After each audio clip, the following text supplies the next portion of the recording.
The way we lead impacts the way people live. This world needs truly human leadership. I'm Brent Stewart, your host. Thanks for listening. This podcast is an outreach of Barry-Wehmiller. You can connect with us on Facebook, LinkedIn, Instagram, and Twitter at Barry-Wehmiller, and find our podcast articles and videos at trulyhumanleadership.com. You're listening to a Truly Human Leadership podcast refresher, where we reshare insight from podcast episodes from the past.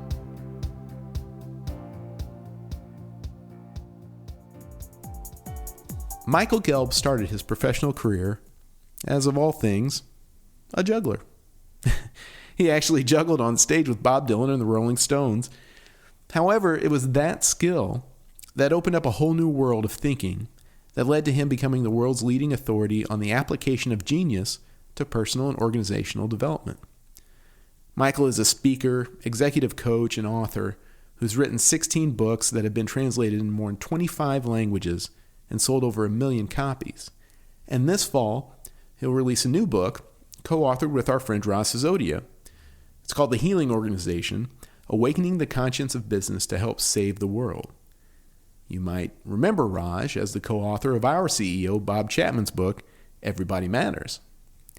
But for now, we wanted to talk to Michael about his more than 40-year career of facilitating creativity in people and organizations, and how that translates into a more fulfilling workplace where everyone feels like they matter. Michael's application of genius thinking to leadership development can be found in many of his books, and we're going to start this episode out by talking about how the conditions under which the aha or eureka moment of genius thinking happens. So here's Michael Gelb. Let me put it this way. It doesn't happen when people are sitting at their desk. It doesn't happen at the office. It almost always happens when people are in a receptive state, when they're in nature, when they're eureka happened in the bathtub. And actually, one of the questions I've asked people around the world for many years, I always ask my students around the world, I say, where are you physically located when you get your very best ideas? Let me ask you, where are you physically located when you get your best ideas? For me, it's when I go for a run. Lovely. Well, the number one answer around the world is in the shower, resting in bed, out for a walk or a run, meditating, driving. When relaxed drive, when you're just in cruise control, kind of. Almost no one says they get their best ideas in the workplace or the office, but that's okay, because in the workplace, the office, your brain is in beta state. It's active. It's processing information. It's stimulating the mind, which is obviously necessary for a creative breakthrough. But the breakthroughs almost invariably happen when we are in a receptive, relaxed state. We now know that the brain waves shift to alpha or theta. They're slower brain waves. We are not in our normal verbal inner chatter mind. We're in a more quiet, receptive, relaxed state. So, one of the simplest applications of this that I've been getting my clients to do all over the world for years is integrate breaks into your workday and think of the breaks as part of optimizing work. So it's not, okay, now we're working and now we're not working. It's now we're actively at our desk or at our machine or at our station. And then when we shift out of that, we are shifting into a mode to replenish our energy, to revitalize ourselves. So we come back refreshed, focused, better able to do the actual active part of the work, but also more likely to get a new or integrating idea when we're in the rest modality. So this the ability to shift, to oscillate between intense focus and relaxation. And by the way, the first person to promote this in an organizational environment was Thomas Edison. Edison used to take a nap on his desk in his laboratory twice a day. We have a photo in the book, Innovate Like Edison, of him asleep on his desk. He used to use Watt's Dictionary of Chemistry as a pillow. And his coworkers swear that every time he would wake up from a nap, he knew even more about chemistry. Edison there was a fishing hole not far from his laboratory, and he built an electric rail car so that his workers, when they needed a break, could just take the little rail car to the fishing hole. Edison himself would use it, and he would fish with a baitless hook, because it wasn't about catching fish. It was about being open to new ideas. And he knew that getting out of the office, being in nature, would free his mind and help him generate the ideas that led to the 1,093 individual United States patents that he has. Just in terms of the principles of creativity, how can that help a person working in a cube or a desk?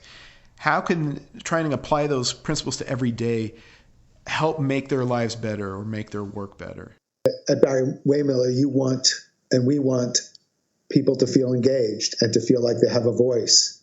And everybody matters. So we want to listen to people, and we want them to feel inspired if they see a way that we can do things that's going to improve our service or a product, that's going to improve the quality of life of the people in the workplace.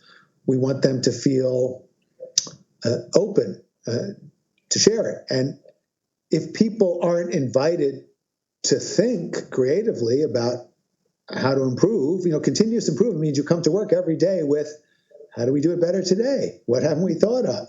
What are we missing? What are we doing that isn't necessary? But this, by the way, is the first principle for thinking like Leonardo da Vinci, which is to awaken your curiosity.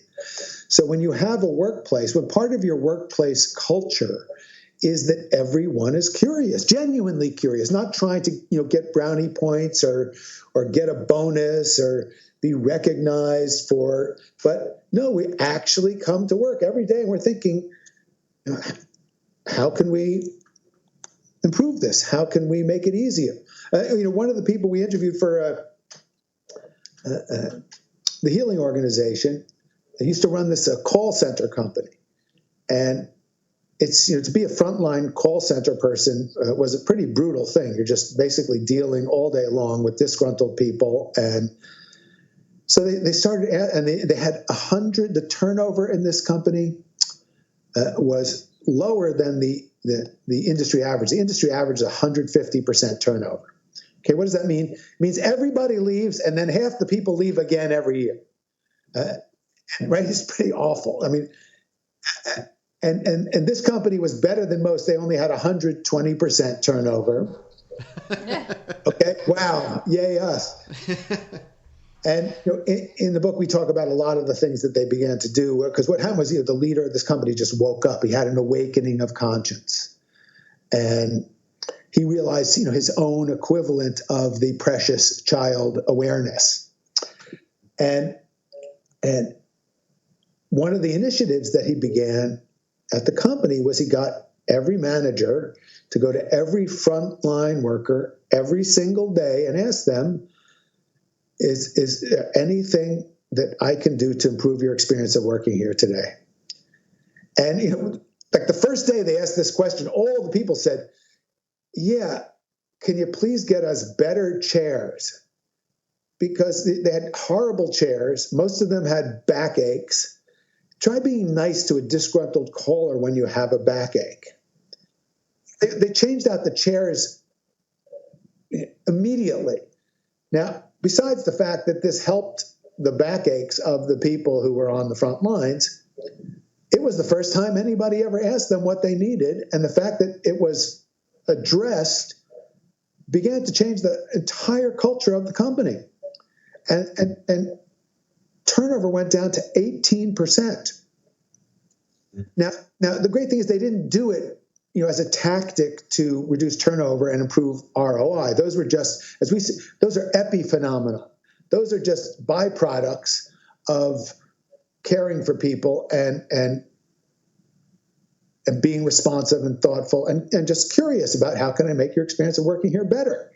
I get people to ask every day, how can we make our lives more beautiful? So I'll give you an example. And this sounds so artistic and creative, but let's talk about how this relates to real practical business applications. I was working with a VA hospital, and I asked them this question: what can you do to make your life and the lives of people you interact with more beautiful? And I put them in small groups, and they're talking about this. And this one group was just so excited. It's a group of nurses, and they were in charge of a PTSD ward. And they said, we just had an epiphany. He said, because we realized that the veterans who are suffering from post-traumatic stress disorder are coming into the waiting room of our area of the hospital. And they come into the waiting room, and CNN is on the television. So they're looking up, and they're seeing who got run over, what got blown up, what disaster, scandal, and misery happened today. And, we just have the newspapers there, and they just realized that it was not a beautiful experience to walk into their waiting room. So they got all excited about making their waiting room beautiful. And they came up with a plan to get rid of the news, obviously. That's the first thing for all of us to do. Yes. The news. Just do the minimum you have to do to keep up with major world events and delete everything else. You will have. I actually told this to a CEO that I coach, and he said it's freed up more of his energy to actually lead his company, because he was just reading the news and worrying and feeling anxious. I said, just cut it out. Have 3 minutes, headlines, anything that's important. Move on and run your life. Anyway, so they got rid of the news from the waiting room.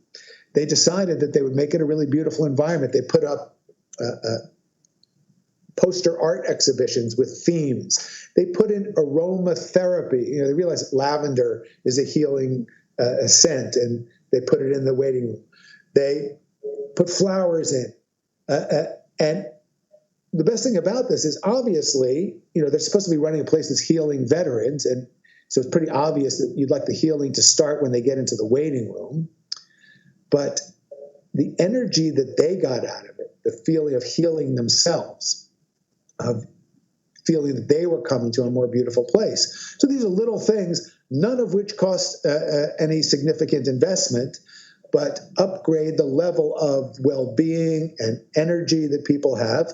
And when people, well-being is often thought of as something that's like a nice thing to do. It's like corporate social responsibility or checking a few boxes on the environment. But people are not seeing the big picture.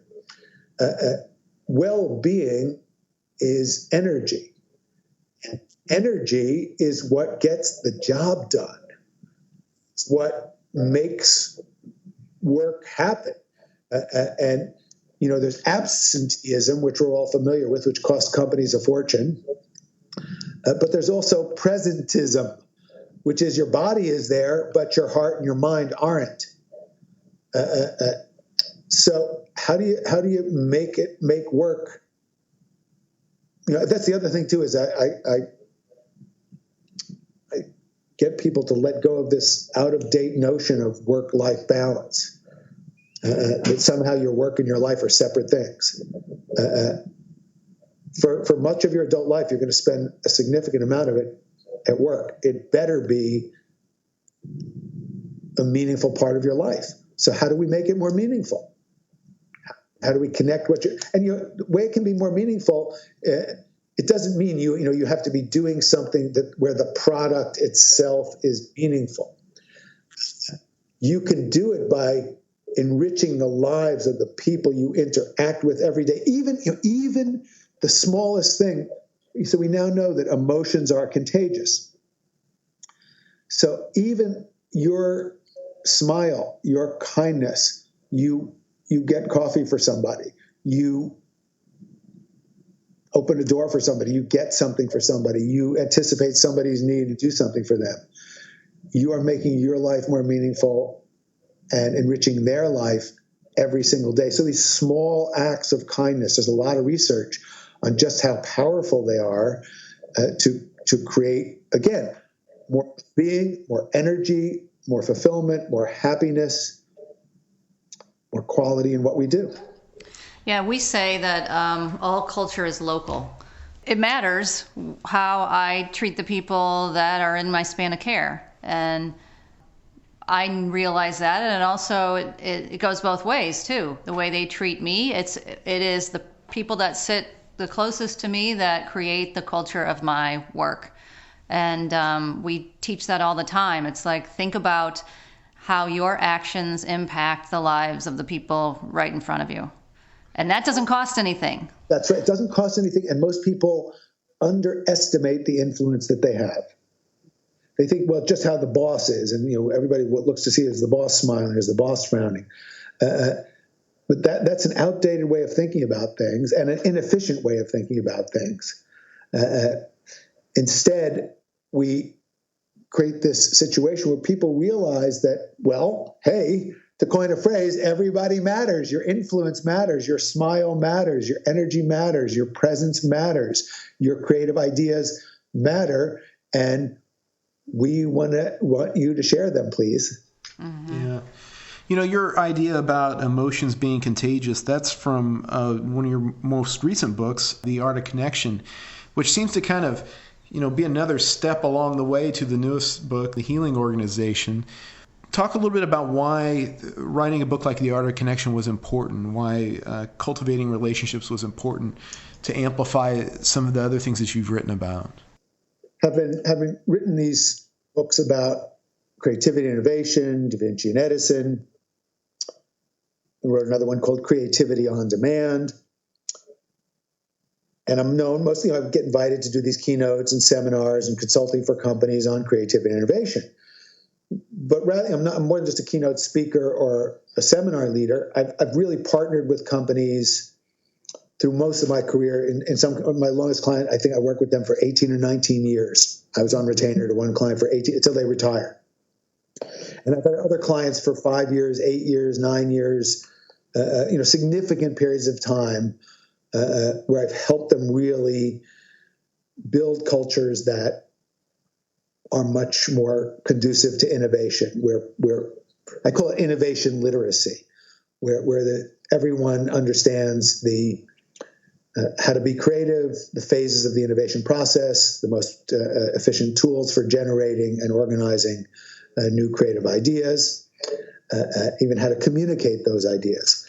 But in working organically with companies to really make this happen, the missing link is relationships. It's actually easy. It's pretty easy. I can teach you how to generate more ideas in less time. I can teach you how to make connections between them. I can give you all sorts of practical tools for being a more creative thinker. I can teach you the phases of the innovation process. That's relatively easy to learn. The challenging element in making this really happen is the art of relationship building. And I noticed that, this has always been a challenge, and it's always been probably the most important element of a healthy organization, but it's become more under stress as a result of people's dependence on electronic media and being on their devices, and kids are growing up learning their conversation skills from Siri and Alexa. So, I felt this urgent need to write The Art of Connection and to share, the best of what I've learned about, how do you cultivate relationships? How do you bring out the best in other people? How can you really be a good listener? How do you resolve conflict intelligently? How can you be someone who is a positive influence on others. How do you cultivate humility so that you're open to learning and change and growth? This is it's a lifetime of passion, interest. I've always been a student of the nature of relationship and how to make the most out of it, because it is so fundamental to our happiness on every level. I mean, the principles of relationship aren't different at work than they are in your marriage, with your children, with your parents, with your friends. So I look to what are the universal principles that make relationships work, and what interferes with relationship working, and I put the best of what I know into this book. Well, and I think in the book you do say at one point that the art of connection is the secret of health, happiness, and leadership. And what do you mean exactly when you say that? Well, that's not just my own opinion, although I do think that that's true. That's the conclusion of the world's longest-running social psychology study, which is done up in Massachusetts. The current director of the study is a gentleman named Robert Waldinger. And this study began, it's 70 or 80 years ago now. They took a little more than 300 Harvard undergraduates and just over 300 young men of the same age from Roxbury near the Boston area. And, they tested them on every metric they could test, their health, and they interviewed them on what they thought would make for a successful and happy life. And as you might imagine, young men thought, well, success measured by my position, wealth, achievements, possessions, and so on. But they checked in with the men every year. They tested them every year. I think it's in the fourth generation, the study now. And they found that the only thing that really mattered was people's sense of loving connection. That was the one correlate with their happiness. It also correlated strongly with their longevity, and, by the way, with their ultimate success in their own self-definition of having a successful life, because they felt lovingly connected to other people. Gotta ask you about, you were a professional juggler? That is correct. I worked my way through graduate school as a professional juggler, and it all began when I saw someone juggle, and I just thought it was so beautiful. It looked to me like moving sculpture. And I went to this incredible juggler, and I asked him to teach me, but it turns out that he was not as good a teacher as he was a juggler. Because what he told me was, take these 3 balls, throw them up, don't let any of them drop. Right? That's kind of a mistake. That's what a lot of us get as instruction to try to learn. So just do it and don't get it wrong. Well, that's not really very helpful. So I thought there has to be a better way. And at the time I was studying the Alexander technique, which is a marvelous method for developing stage presence. And they teach it at the Juilliard School and the Royal Academy of Music and Drama. I was interested in how stage presence applies in life overall, especially in the context of business and giving presentations and walking into a meeting. So I thought I'll apply what I'm learning about the principles of the Alexander technique, which involve learning how to be balanced and centered and avoid unnecessary energy, continue the flow of your breathing in whatever activity you're engaged in. So I thought I'd apply the Alexander methodology to the task of learning how to juggle. And I created a whole new strategy based on focusing first on one's own balance and not even trying to catch the balls. Instead, focus on throwing the balls to the same place in space every time and let them drop. And eventually, of course, when you relax like that and toss the balls in the same place every time, they start landing in the same place. And all of a sudden, juggling becomes easy. So this really worked. I mean, I became a professional juggler. I juggled 4 balls, 5 balls, flaming clubs. I juggled on stage with Mick Jagger and the Rolling Stones at the Nebworth Rock Festival.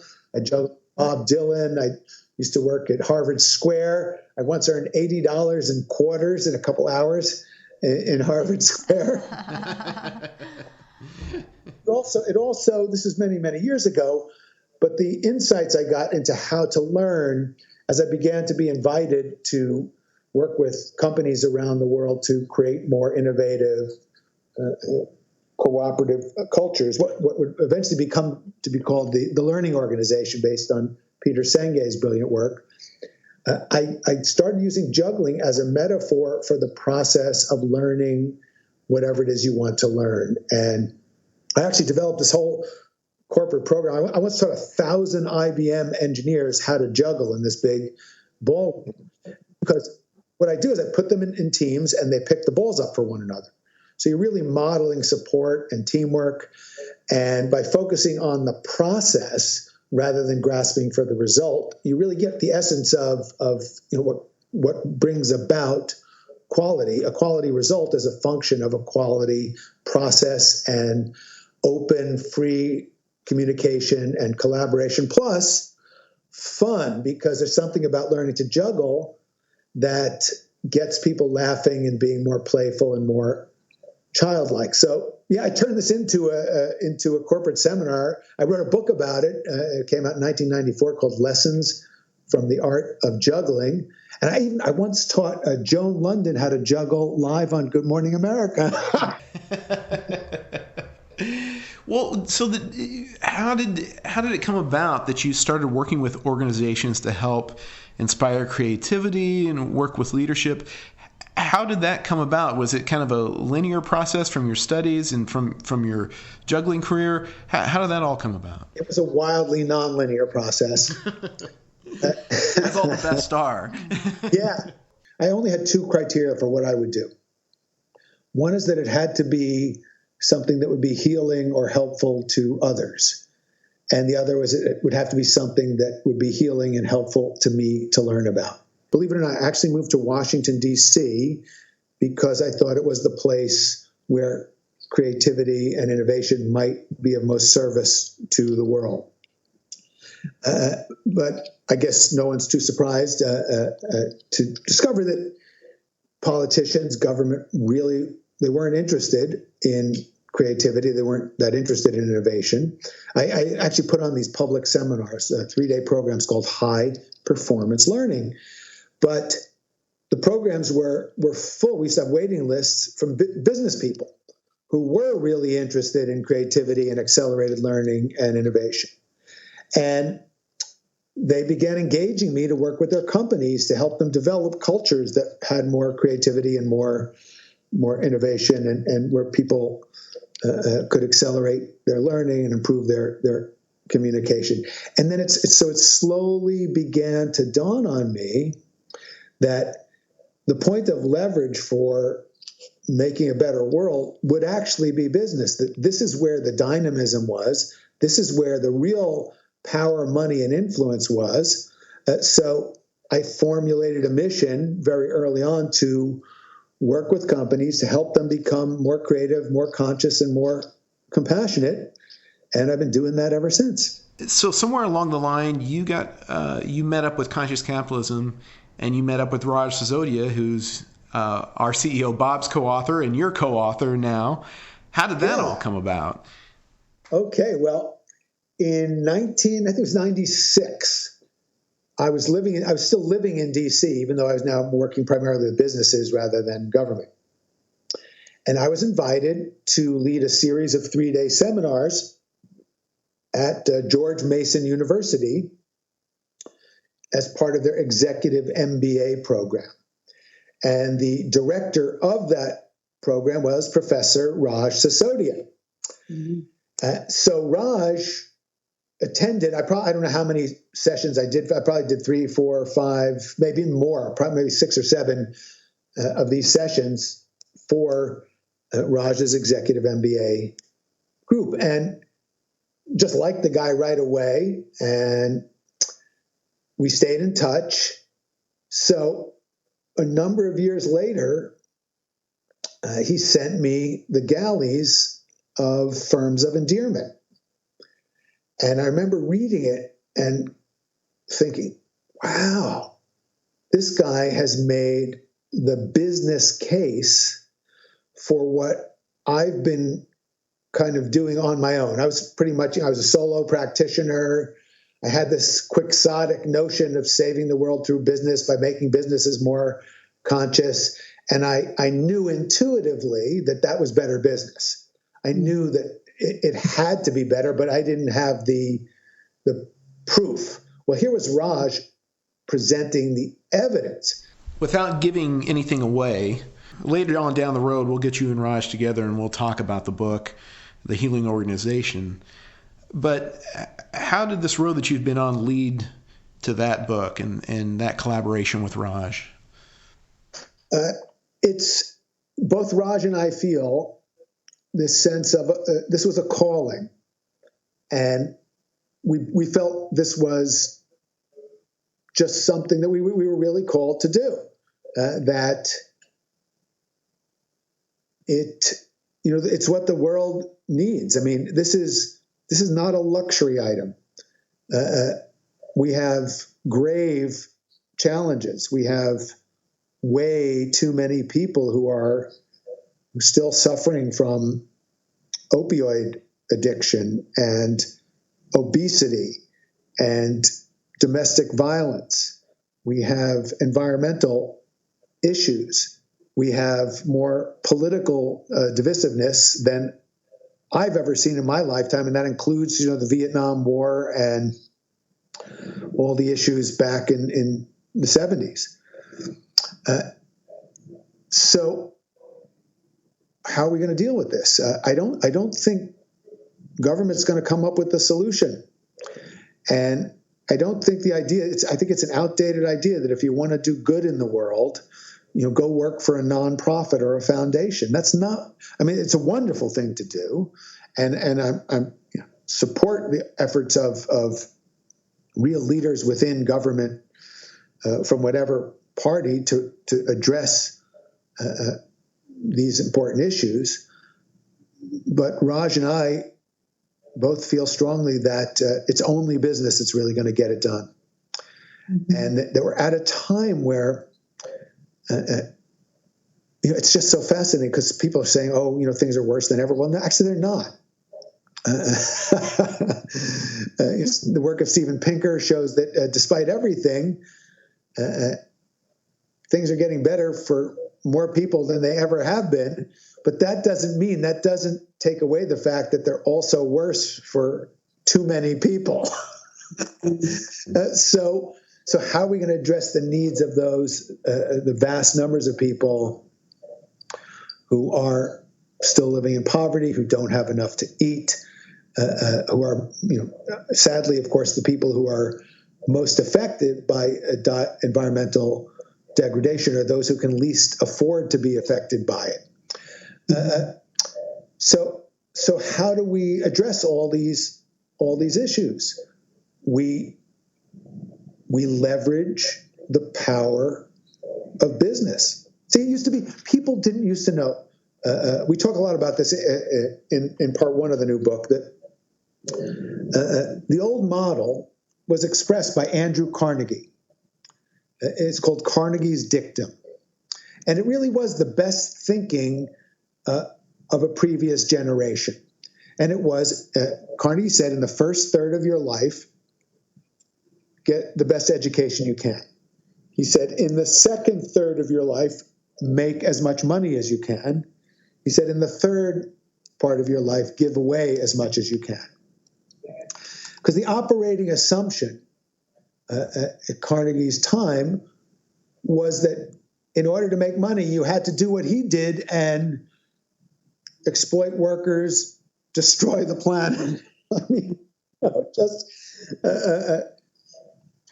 I'm sure if Carnegie were alive today, he'd be the first to embrace the healing organization.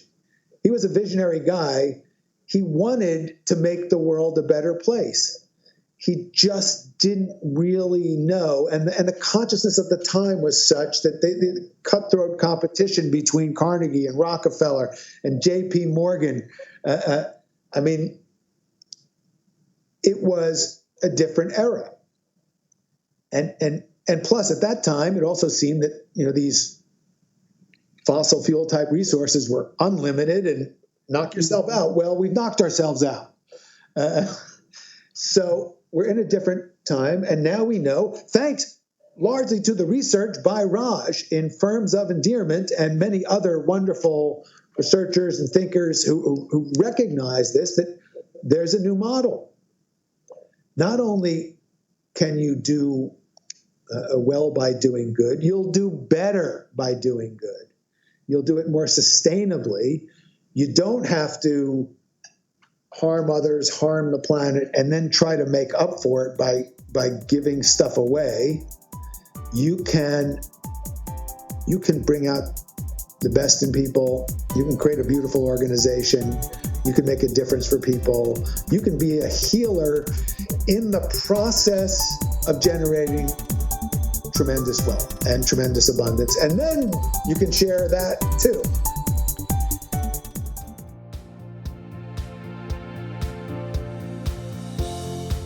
Don't forget to find us and connect on Facebook, LinkedIn, Instagram, Twitter at Barry-Wehmiller. And you can find more podcasts, articles, and videos at trulyhumanleadership.com. I'm Brent Stewart. Thanks for listening.